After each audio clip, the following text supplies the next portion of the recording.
Okay, we are back on tape. This is tape 2 of the interviews with Wade and Vivian Hayes. It's July the 12th, 2001, and we have just finished 1 hour. And Grandma was in the middle of telling us about her religious upbringing, and she just told us a story about when she was at girls' camp for the Pentecostal church. She saw a mural showing all these people burning in hell, with the caption saying, these people are in hell because you didn't pay your missionary money. And she knew that wasn't true and it stuck with her, and she wondered and pondered about that. And it all made sense to her when she heard the gospel. She was just now starting another story about significant religious experiences that she had prior to the time that she learned about the church in that way. That's where we are. Then I was... after when I joined the Pentecost Church, our preacher's name was Brother Bruton, Bruton, and his daughter was my best friend. Her name was Naomi, and then she had a younger brother named John, and so I heard later that John was the one that mounted to something later. I don't know what, but they thought he was the one that was a great accomplishment. And so he and I were friends too, and we liked to just talk, like y'all talk. And so we got to talking about religion, and so we talked about this, great is the way, straight is the gate, narrow is the way, and broad is the gate that leads to destruction and hell. And so we knew from the sermons that we had heard that nearly everybody is going to hell. And just the few chosen ones will make it to heaven, and that by skin of their teeth. But everybody else, most everybody else is going to hell. And so I remember saying, we're better off never to have been born, if that's true. And so that was a serendipity thought that stuck in my mind, that if that is true, and they preach it every week, every time they have a sermon, come and join the church so you won't go to hell. And that was what reason I wanted was religious, because I was scared to death to go to hell. I'd heard all of that. So that's all I had ever heard. And so I really wasn't religious because I loved the Lord. I was scared of him. And I said, you've got to be religious or you're going to burn in hell. And so that was another thing that whenever I first heard about the church, I met Wade, and then we had religious talks, and he said there is a way that's provided for everybody to have a fair shot at accepting the Lord. And I thought that sounds so good. And also, he gave me the doctrine of pre-existence, and that was really a great thing, which came through our first conversation. Maybe you better ask me a question. Well, tell me about how you and Grandpa met, and I heard a little bit that you had a mutual friend that knew that neither one of you were attracted or addicted to alcohol. Yeah. And you met, and so tell us about your how you met him and your courtship. Okay, it was the first time that I met him. Now, Betty had been telling me, you ought to meet Wade. He is so good looking, and he is a real good guy, really religious. And so I thought, well, I would like to meet. And so we were living in Betty's apartment, my sister and her younger daughter, her young daughter, and me. And she was sending me to business school. And Betty's so your sister. Betty was the landlady. She was Wade's boss. And see, this little niece of mine was a dancer also, and she was an instructor for Betty, and she got her dance lessons. She would take her to Chicago once a year for her to learn all the routines. Betty ran a dance school, but she couldn't dance. And so she had Wade to do her ballroom teaching, and Charles Jean did a lot of the tap stuff with the little kids. So she said, let's see now, we had, so how I really met him then was one day, Betty kind of stuck her head in the door and said, he's here. And because he would come and he'd spend the night on her back porch. And at that time, he was so new in the church, he drank coffee all the time. And so he was in there in her kitchen and he would drink coffee in there.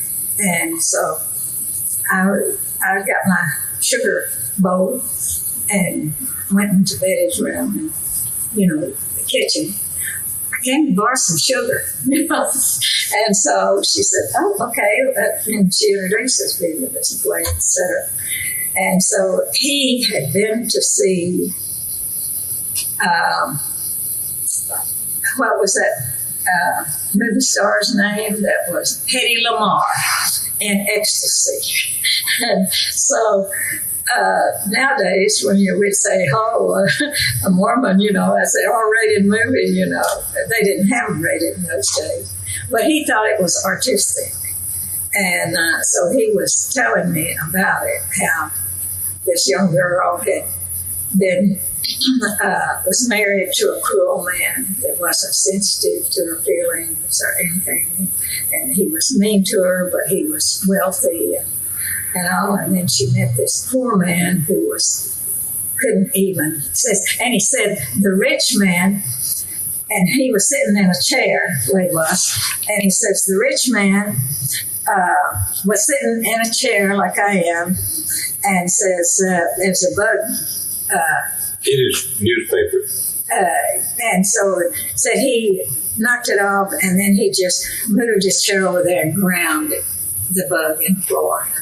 And then the young sensitive man, I guess when he saw a bug, he took care of it and he treasured life. And so then she fell in love with the poor man, and Wade could really understand that, And so that was what our first conversation was about. And I went in, I met him. And it wasn't very long, and he called me.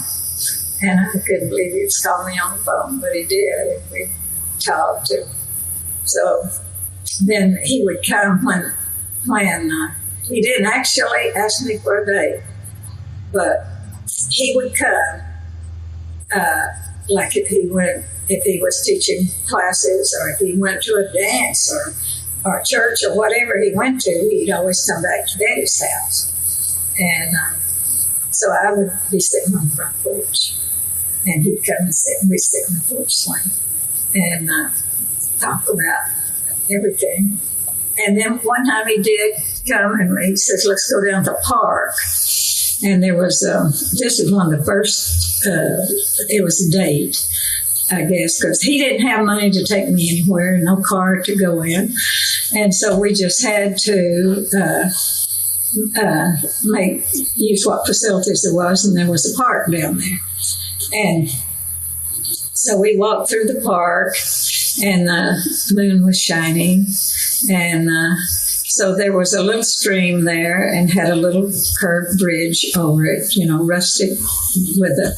And we stood there on the bridge, and we talked and talked and talked about deep things. I don't remember what it was. We sung a song.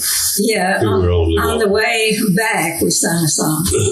And he said, but it was very romantic to me.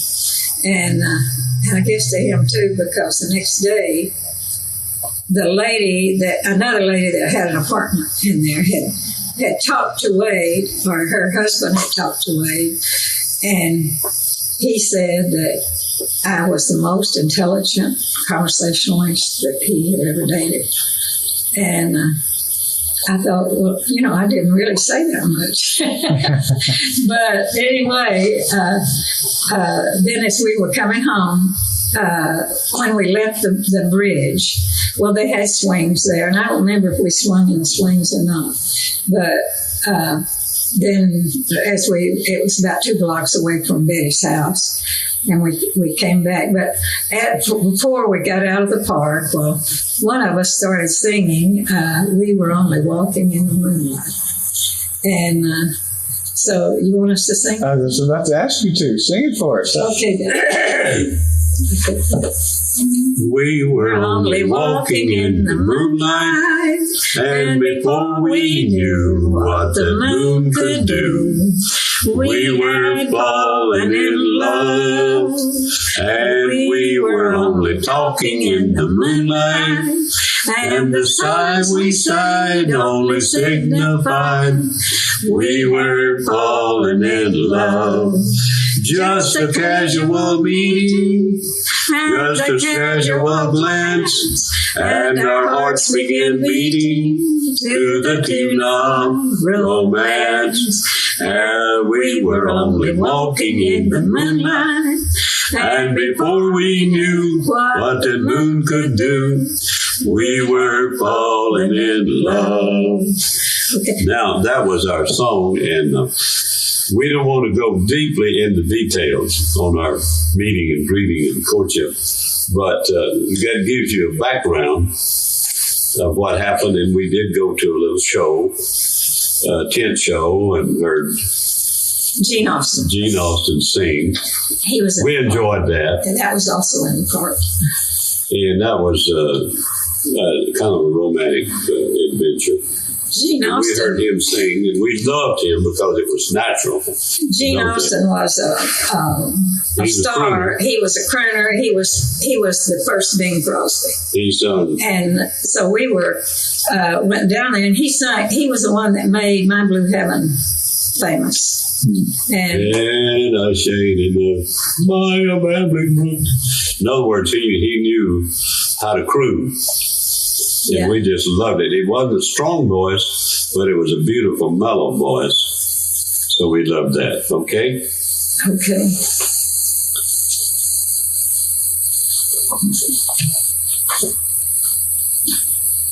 One more question about you two before Sarah was born. Grandpa's already told us about when y'all got married. You hadn't read a book, didn't have a career except dancing. Tell me about your economic situation at the time Sarah was born, which must have been 2 or 3 years after you were married. Yeah. What did you do? Well, I guess I could tell that part because in as much as for all those years, up to 20 plus or minus, I did not have a trade or a profession or a vocation. And I didn't realize at the time how inadequate that was. And my dear mother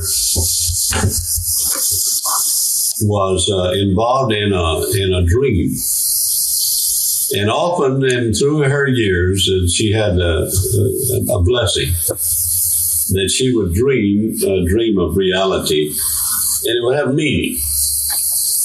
And in this case, she said, I had a dream. And I dreamed that Wade had a good job. And that it was a soft job, he had a necktie on, so to speak. In other words, a white collar job.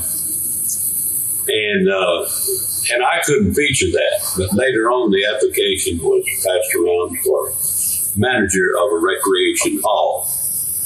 And prior to that, I'd never paid tithing. Just like I said, never had. And I felt the urge to pay tithing. And I prayed a kind of a solemn prayer that I could get the job in conjunction with my mother's dream. And I made a kind of a pact with the Lord. I made a contract. It wasn't vanity. It was just simply that if you'll help me get this job, I'll start paying tithing, and I'll pay it as long as I live. So I made that pledge or pact with the Lord, and I won my part. I didn't get the Lord. He didn't get to send me a revelation that he would comply, but I did get the job. And it was lucky that I did, because the other fellow had more experience in this interview. But I got the job, just like my mother's dream. And it's the first big jump I ever had in my life of making even approach a living wage. At that time in 38, right at the tail end of the Depression, before the big war got involved in World War II, I received as my first salary $100 a month. And it was a privilege to belong to the Line Oil Refining Company Recreation Hall. They had bought a great big hall, put pool halls in there, finished, ping pong tables, and a lot of other things. Had dances there. Had monthly dances for the company and meetings and stuff, and I supervised and keep it clean up, and I'd feed them, and I did that in conjunction with my $100 a month. So that left us with room enough to get married and kind of live, rent. He was doing rent was $25 a month. So you see, I didn't make much. I'd get a check every 2 weeks, and I'd carry $5 worth of groceries in a sack. I didn't have a car. I'd throw it across my shoulder and walk several miles to our apartment. And I didn't think anything about it. When we rented a house there, an apartment rather, I would take off and I'd run. I'd run home, right through the woods till I got home. So those the early days in the 38 and 39 and 40 and 41, there was still not much money. $1 was $1, and it went a long way. $200 a month was really to be envied. Well, you could own a home with and a car. Now, we couldn't own a home. So anyway, here we got a raise to $105 a month. Finally, we heard about the war coming on, and we heard about Orange, Texas being where they're going to build 6 destroyers and more ships to go beyond that. And the war they paid big wages. 50 cents an hour. 50 cents an hour was big wages. And I started out as a helper, and I was beginning to learn a trade where I could make a living, which was at that time a boilermaker in its infancy, a special apprentice. So I took blueprints and studied it, and at night, and that augmented my income a little bit, and gave me a little raises. But I never had big money. I just had the early days of Sarah's life. I'll go back to her first, second, third, fourth, fifth year. I didn't make very much money. I mean, it was nip and tuck financially. And in a way, you'd say, well, you sacrificed or you suffered. But we always paid our tithing with no reservation, no problem, no challenge, no temptation not to pay it. We just paid it for 60 plus years, 65 years doing it. We've done just that because I agreed with the Lord, and the Lord was kind and he reciprocated. And now today, we do all right in our sunset years financially. We don't aspire to a beautiful home, a penthouse. We don't aspire to a Cadillac or a supercar. We don't Park Avenue. Huh? I said Park Avenue, to be honest. Just to be comfortable. The air conditioning is fine. We can do a lot to our house and make improvements and doctor it up and renovate, change carpets, all of this. But we're comfortable with it. We don't aspire to much more financially, even though we think we could afford it. The Lord continues to bless us. We have several incomes now. The Lord's been kind. He gave us retirement from school teaching, from pipe fitters, from veteran administration, Social Security. And at this period in time is the richest era in all history when you can receive a goodly income and it's legitimate and honest. That's through Social Security. So we have all of that. And barring sickness or disease, where it would take overnight, take all you have, we're doing all right financially. So, but in the early days of Sarah, we had very little. We had an old rugged home.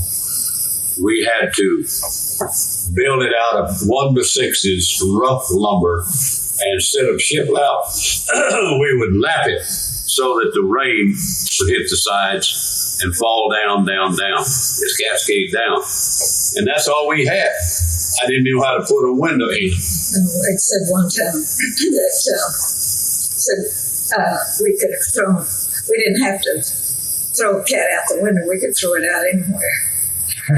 But we had an old wood stove and a lean-to and crude. Finally, we didn't get a homemade bathroom tub. All the children were born while we lived in humble circumstances, just as crude. Well, 3 of them, but Spencer was born to this house. So there you are. If that's what you wanted to know, we're happy to share that with you. Yeah, that's exactly what I wanted to know. Okay, well, tell me briefly about one more question I have about the church. To what extent did the members of the church, and I'm talking about during Sarah's early years, interact with non-members of the church? Was the Williamson settlement more like a sub-community, or were they really quite integrated with the rest of the group? It was known as a Mormon community. And more strongly than today. And it was like all of our recreation was done. Every Tuesday night, we went down to the church. It was MIA night, and then in those days they had MIA from September till May. But we would have it all summer long. We played volleyball out on the church grounds, and we'd have play nights every Tuesday night, and everybody would come out, big crowds. And dances. And lots of dances. Lots of dances, and people would come from Silsbee and on up the road, Mormons from wherever would come when we had one, and they would dance out there on a slab, and they would sweat until they would, not a dry thread on them, but they were serious about that dancing, and But we at that time had MIA on Tuesday night, and the Baptists had their devotional on Wednesday, a prayer meeting. So our Orland Portee made a suggestion that we can coordinate by moving it to Wednesday night, so we can be in harmony with when the kids, get off from school on their Wednesday church. night. We harmonized with them, and that it didn't make us any difference, so we moved it to Wednesday night. We've held that a long time. You kind of answered the question, but did you all feel connected with the other saints in Silsbee and Fred and other? Yeah. Very much so. We were bonded to them because they were just like next door neighbors. They knew us by name, backwards and forwards nickname, and we'd have socials. We'd take it up there on our own. It wasn't sponsored. Interward. We just go up there and put on a show because they like to see our talent. We put on a show and a talent show, and but we were bonded with Silsbee and Beaumont and even Port Arthur to a certain extent. They knew we were here, and we were Lake Charles. We knew all about them, way over there, 65 miles. We knew their condition, and they knew about us. We were bonded. When Sarah was 11 and Raymond Baker was 11, well, we had a New Year's dance in Beaumont at the Woodman's Hall, And I was over it at that time. I was working in the dance committee, and I was over that. And so we secured a hall, and we'd have New Year's dance, but we would have it on New Year's Day, the night of New Year's Day, because we didn't want to be out on the drunken highway on New Year's Eve. And besides, everything was real expensive on New Year's Eve. So we could get a band real cheap, and we could get the hall real cheap. And so we went on New Year's Day. And we took Sarah, and Raymond Baker's family took him. And he was a dancer, and she was a dancer. So they danced, but they never looked at one another. It was like they looked down at the floor, but they danced the whole set, and they were this they were great dancers. And turned out then later on, they both became great dancers. Make no mistake about it, even though we were few in number, scattered, Sylvie and even Odom up there, we were not only bonded, but we had the same testimonies and the same spirit and the same lesson subject matter. And we felt those strong feelings that we feel today. When you have EFY now, we had those same things, only on a smaller scale. There's no difference. That spirit was predominantly the same. So there was no pioneer devoid there. It was really strong. You were saying, is there anything else about that dancing between those two kiddos? No, there really wasn't no story between them. They just both wanted to dance. And I saw him not too long ago, and I said, "You remember you and Sarah danced?" He said, "Yeah, I remember that, But he was not struck with her, nor she with him. Neither one of them had feelings other than that they wanted to dance. But I wanted to mention here that people from here married people from Odom, and the saints knew where everybody was, and they were intermarrying saints. A lot of that was going on. And one of Sarah's first beaux was from, if we want to go through that, we can talk, Killifatto and Silsby. And they didn't see each other often, but... Well, prior to that, she had a non-member to show you in answer to your question about non-members, how we related to them. Sarah dated Bobby, what's his last name? Yeah. Bobby Young. And I still recall a little episode, and it's intriguing what happened. They were on this couch, and I was in the bed, but I was interested and alert and aware of everything that I could hear, and I could hear pretty good then. But they laughed and visited and cackled with such exuberance and innocence as a young couple. They say, I mean, from the first date or the second, they had 2 or 3 dates. But they were on this couch and they'd stay up late. But you could feel the innocence and the purity in the air.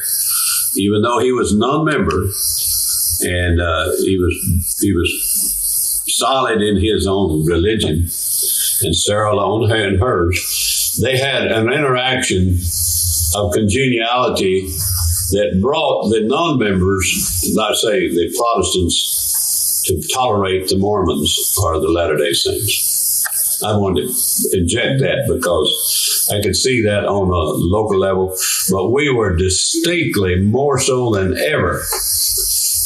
In those early years, they were Baptist, Methodist, Presbyterian, and everything. They were completely a different group than we were. We just not did. One time we had a merry mix-up of their singing. They wanted to come down to our chapel and sing old Baptist song, and we got to singing with them. And one of the apostles came down and he says, "Don't do it."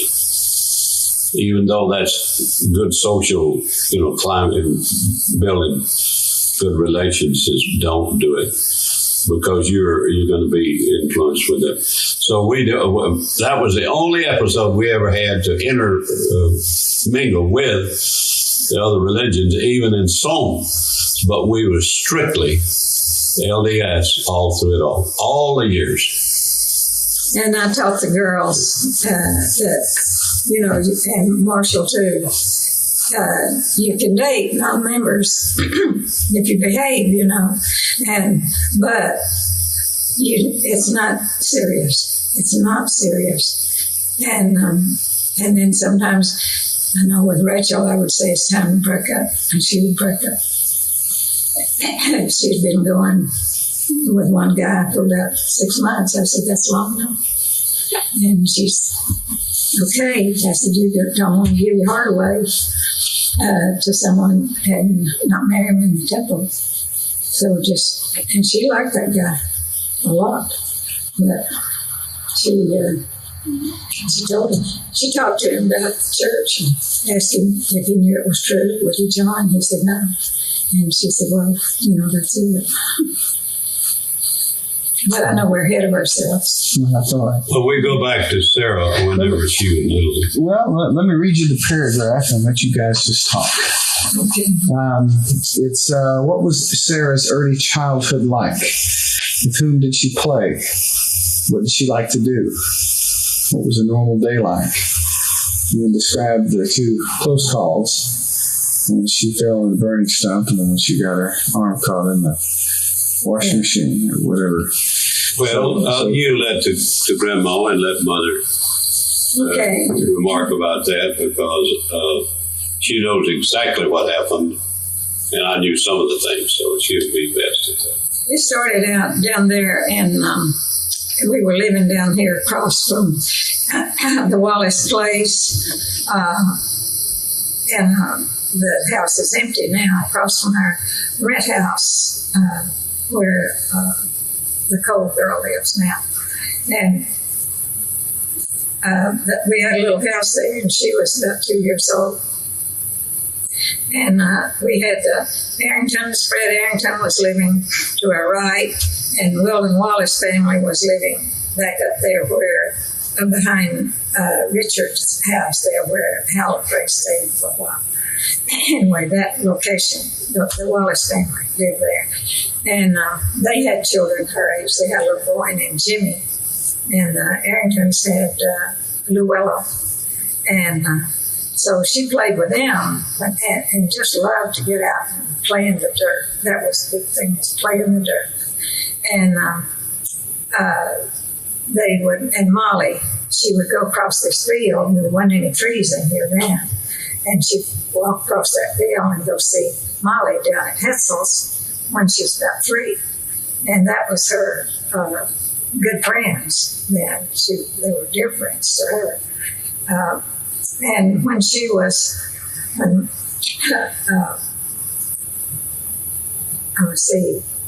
when Marshall was born, and he was a tiny baby, 6 weeks old.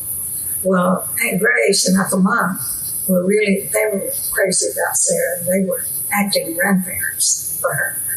And so when I had to go to town or tend to Marshall, they would keep her.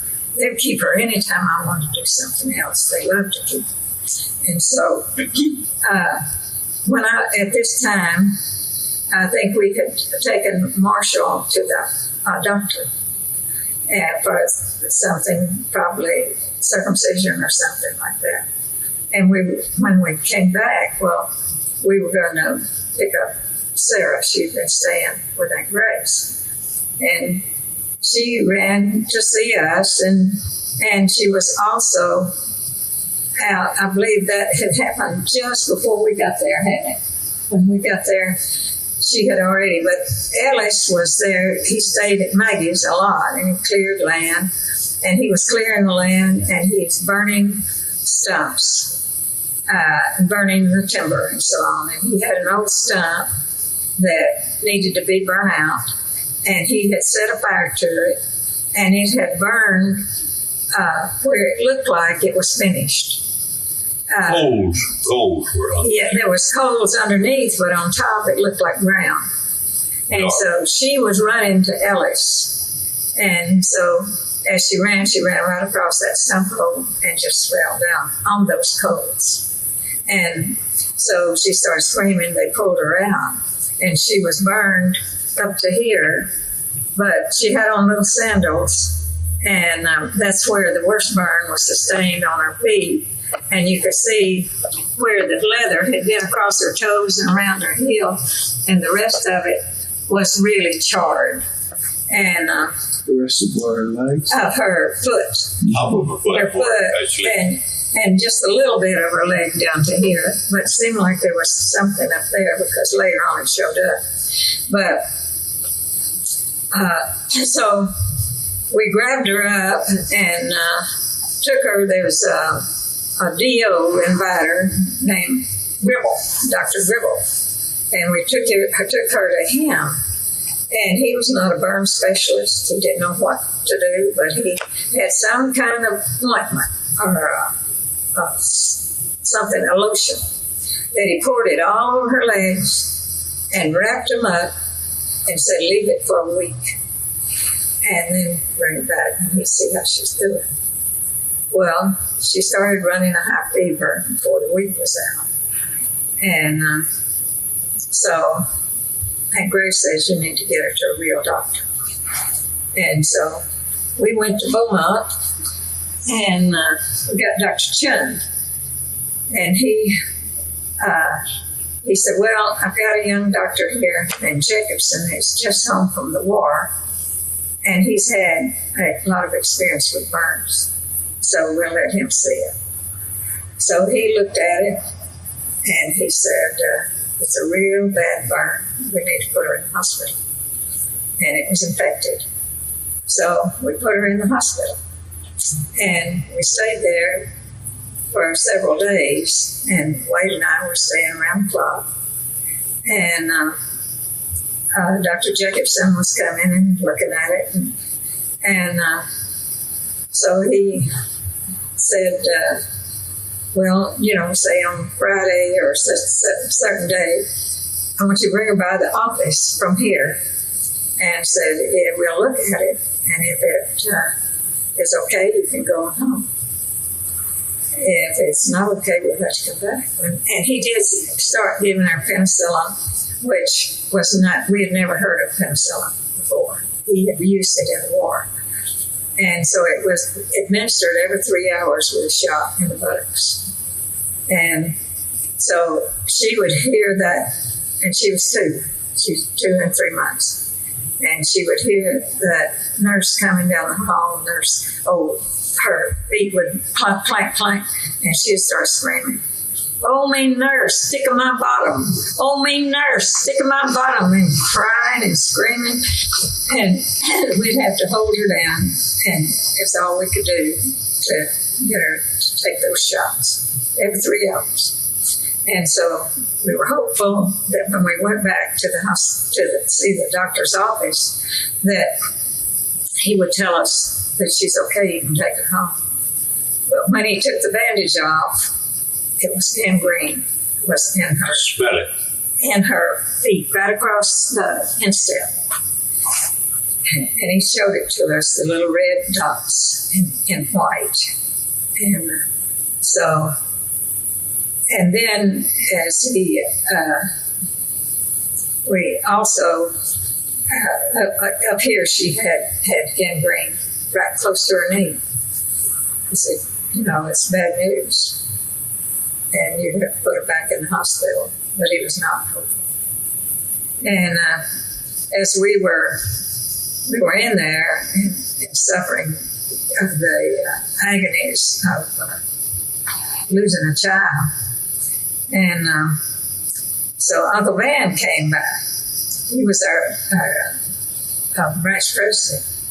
And he came by and visited us. And I think we had prayer and all, and then he left. And about an hour, the nurse came in and said, your pastor is here. Would you like to see him? And we said, well, our pastor's already been here. Gone. Well, he said he's your pastor, and he knows your name. And all. I said, well, show him in. And it was Brother Glenn Smith. Glenn G. Smith. About 6 he foot. brother to the prophet, wasn't he? Half brother to George Albert Smith.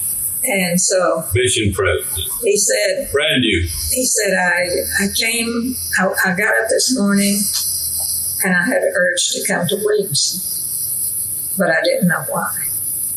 But when I got to church, said the brethren were having circle prayer for this little child.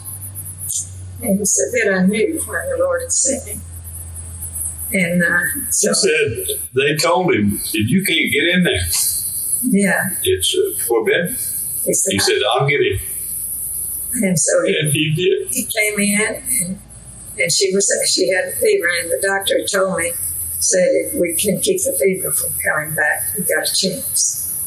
But if the fever comes back, he didn't say, but it was like, that's the bad. It's bad news. And so he came in and gave her a blessing. And I don't remember what he said. Well, I don't remember except that when he got his hands laid off, the fever was gone. She was sweating. She was sweating. When he took his Fever hands broke. off. He was sweating. She began to mend it well. And then, I guess many years ago, 15 years later, we went on a vacation to Salt Lake, and we went to a Sunday school in downtown Salt Lake. And Sarah went in with the teenagers, and who was teaching the teenagers? Ex-mission president Glenn G. Smith. He didn't know. And Sarah called attention to the blessing, and he was excited. A meeting. I don't know exactly how that And happened. Glenn G. Smith then invited us to work on with his wife to his home, and we chatted. He told us a lot of lovely things. But he crossed paths with Sarah. And Sarah had to remind him of that little girl in that hospital. Oh, it's touching. Because and then subsequent to that, or after that, not too long when she got well, she put her hand in this old washing machine feeding clothes, the one that got two round ringers, the rolls, squeezes out the water. She stuck her hand in there and it began to roll up and tore off some of the meat up here.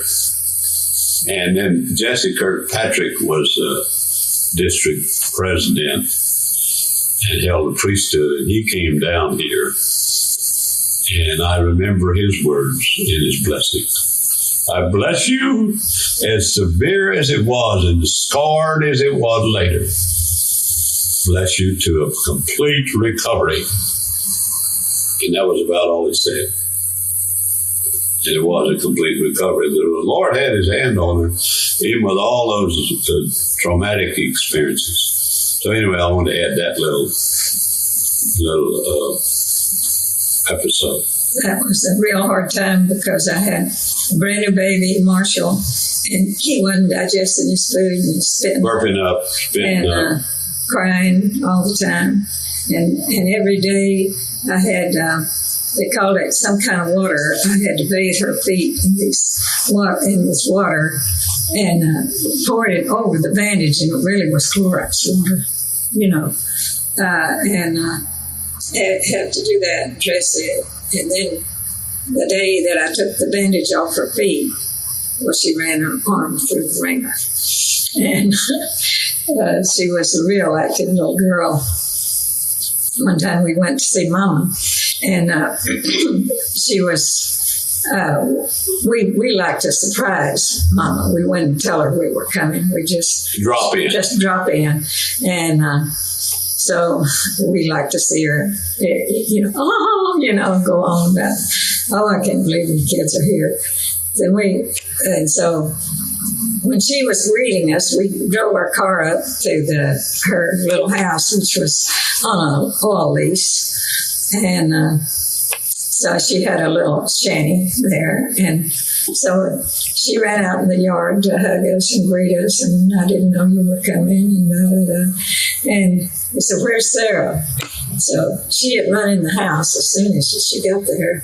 And Mama said, she went in and found her and said she's unpacking. She had gone to her sewing machine and pulled out all the drawers and had all the threads and the needles and everything that was in those drawers out on the floor. She was noted for unpacking. Oh, she was. It was just like it was a duty.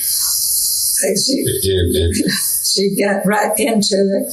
And so one little sidelight is not a sidelight even. It's just something that Sarah, I recall vividly. I remember her positive attitude. Even as a little child, she was cheerful, smiling. And the hard knocks, the rains, the sleet, the snow, nothing marred her little sweet disposition, even in the early tender years when she was 3 or 4 years old. When she was about 3 or 4 years old, she had the prettiest curly little hair, like a little movie, like Shirley Temple. You know, it was in little ringlets all the way down, and she was the prettiest little baby girl that ever lived at that one particular time. She got up in teenagers and saying, if you nomenclature your body changing all. At that time, I still remember. And then the highlight of it is, one time Grandma and Grandpa, we had a little discord, little differences. And so we started off to church and tried to subdue our emotions began to rise, you know. Yeah, it was a tactful way to say it. But Sarah had such a sweet little countenance and grabbed our hands with such loving sweetness to go to church gleefully and gladly, like you just can't imagine. I can still steer. She subdued our spirits. She had a bearing on the way we felt and helped us to normalize, because without saying a word, because that little gleeful way when she went about, and always was that way. She was always laughing, smiling. And I remember when they got married, and you take those pictures of Bernie and Sarah when they honeymooned through the mountains, there was nothing but joyful glee. And I want to tell you one more thing while I'm in that vein about Sarah. Even in her family years, when she had a large family, and I don't mind saying it, sharing this. I don't think it's out of order to share it. I had asked various and sundry ones. I'd ask them, in a temple interview, I'd say, how happy are you on A, B, C, or what? And I've got some of them would say B or B minus, when I thought they were an A. Well, that's beside the point. But Sarah Packard is the only person, married or unmarried, that I ever interviewed or took a survey on, officially or formally, or as the Lord would have it. Gave me a resounding A+. And I thought that reflected all of her years from day one. Her countenance was a happy. And Spencer W. Kimball said, no unhappy person will go to the celestial kingdom of God, I guess, truly unhappy. But I can say that as far as Sarah is concerned, she was a happy person all her days. I think we're in there for tonight. we got some more time. Well, we're just about out of time, believe it or not. We're 15 minutes in here. You want to go a few more I've got minutes? one little story to tell, Sure. which is kind of a confession on my part.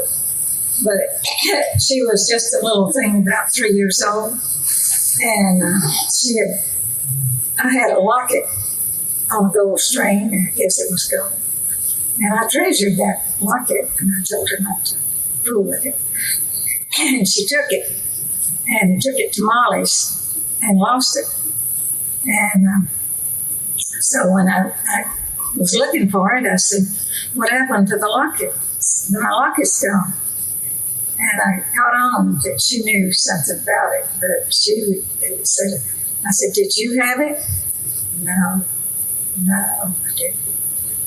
And I said, and finally, though, she admitted that she had it. And I was furious. And I was not, this is something you don't tell on yourself. But anyway, I said, Sarah, you don't tell a lie. No, you don't tell a story. I wouldn't use the word lie because I'm afraid she wouldn't understand what that was. I said, whenever you do something, then if someone asks you, you have to say yes. You have to admit it when you've done it. You never tell a story. And she says, and I said, and I want you to remember that. Do you remember that? She said, yeah, I remember. I said, okay, now I'm going to put you in the rat house. And we had a little feed house there that kept our feed for our chickens and so forth. And I said, I'm going to put you in the rat house because you told that. And if you ever do it again, you'll go back in it too. And I left her in there for about 5 seconds. You know, I put her in there and I closed the door and she screamed. And so I let her out then. And I felt so bad and I was so worried that really a rat might come out, you know, and see her.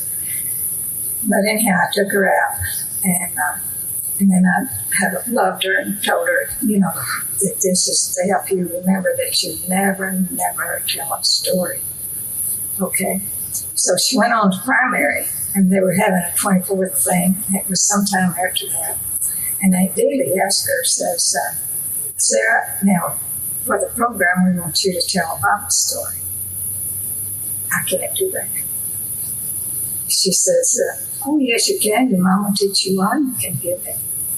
No, I won't do that. And she says, well, why won't you do it? She says, my mom said I must never tell a story. So she on the last minute or two, let me give you one more thing about Sarah that's impressive as you reflect on it and meditate.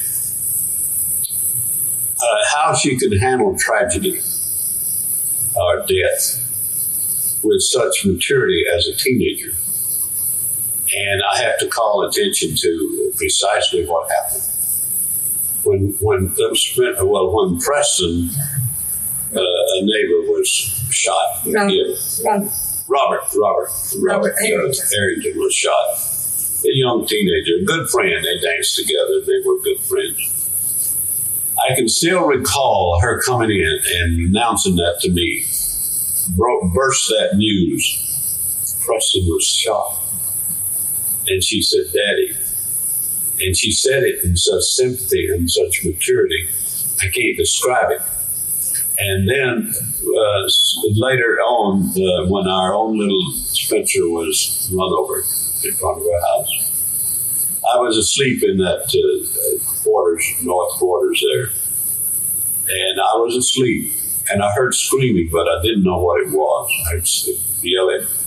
In my sleep, I heard it. It was so strong out on the street. I knew later that's what it was. And Sarah burst into my room and used those immortal words which reflected her maturity as a teenager. She reconciled and she said, Dad, Spencer's been hit, but he's still breathing. See that little phrase, he's still breathing, gave me hope to go out on the street to see him. And it was hopeless that he was taken to realms of deity. But Sarah's announcement, and then thereafter, our kids, all of them, all three that were remaining, Marshall, Sarah, we would have circle family prayer here many times with broken, sobbing hearts. But they, including Sarah, was extremely mature and understanding and reconciled with death at an early age with such maturity. I want to pay tribute to Sarah in that advanced stage of maturity in her faculties. Thank you. That's finished.